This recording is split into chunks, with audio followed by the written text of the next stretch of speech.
ചെയ്ത പാപങ്ങൾ മറന്നു കളഞ്ഞ സ്നേഹമേ.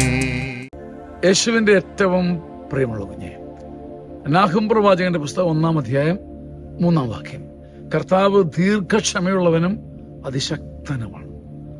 എന്തുമാത്രം ഇറിറ്റേറ്റ് ചെയ്താൽ, എന്തുമാത്രം അഴുക്ക് വന്നാലും കർത്താവ് അപ്പോഴും പൊറുക്കും, പിന്നെയും പൊറുക്കും, എന്നിട്ടും പൊറുക്കും, എന്നാലും പൊറുക്കും. കർത്താവ് ദീർഘക്ഷമയുള്ളവരാണ്.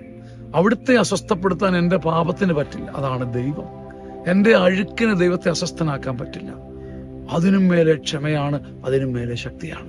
നാം ദൈവത്തിൻ്റെ കരുണയുടെയും ക്ഷമയുടെയും ശക്തി അറിയുമ്പം എന്നെങ്കിലും ഒരു ദിവസം നാം കരയും.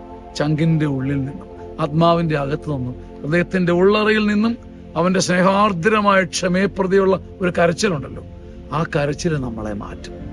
പാപമോർത്തിട്ട് കരയരുത്. നമുക്ക് പാപമല്ലേ ഉള്ളൂ. അവൻ്റെ കരുണയോർത്ത് ദീർഘക്ഷമയോർത്ത് കരഞ്ഞാൽ നമ്മളും മെല്ലെ മെല്ലെ ശക്തരായി മാറും. കർത്താവ് ഈ വചനത്താൽ നിങ്ങളെ ശക്തിപ്പെടുത്തട്ടെ. ആമേൻ. പ്രിയപ്പെട്ടവരെ, നിങ്ങളുടെ എല്ലാവരുടെയും പ്രാർത്ഥന ആവശ്യമുണ്ട്. ഏപ്രിൽ 5-ന് തിരുവനന്തപുരത്ത് നമ്മളൊരു അത്ഭുതകരമായ മരിയൻ ശുശ്രൂഷ ചെയ്യുകയാണ്. 100-ലധികം ആർട്ടിസ്റ്റുകൾ, 10,000 ആൾക്കാർ വന്നു ചേരുന്ന അത്ഭുത സംഗമം. നിങ്ങൾ പ്രാർത്ഥിക്കണം. സെലിബ്രൻസിൻ്റെ ക്രൂ മുഴുവനും പ്രാർത്ഥനയിലും കഷ്ടപ്പാടിലുമാണ്. നിങ്ങളുടെ പ്രാർത്ഥനയാലും സമർപ്പണത്താലും സഹായിക്കണം. ഏപ്രിൽ 5-നാണ് മരിയനാട് തിരുവനന്തപുരത്ത് ഈ ശുശ്രൂഷ. നിങ്ങൾ കൂടെ ഉണ്ടാവണം. ആമേൻ. ആമേൻ. ആമേൻ.